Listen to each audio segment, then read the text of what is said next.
So this is probably going to be my last short tonight because I don't want to annoy people with me just constantly uploading shorts.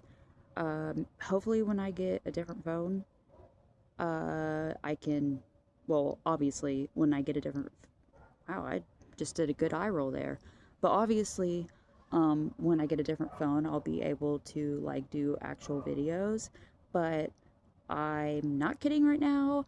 I was sitting here and then a flock of geese flew above me, and I kid you not, they were flying in the shape of Cupid's arrow. So, first of all, I love myself, and dogs are confirmations for me.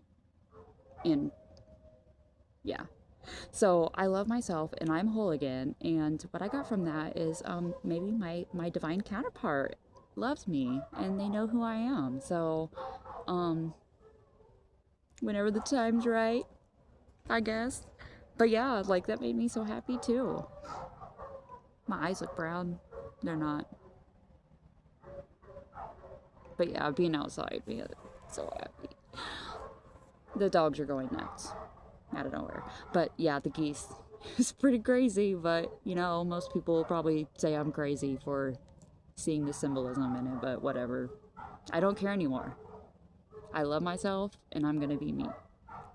And yes, I am very self aware that geese do fly in a certain formation, but I'm telling you, you had to have been here. It wasn't a normal formation. I mean, I'm not getting all conspiracy here. I'm just saying that it was a different formation than usual. And straight up, Cupid's arrow was in there. So, yes, I'm aware that they fly in a formation, but I know what I saw. How my mind works, so yeah.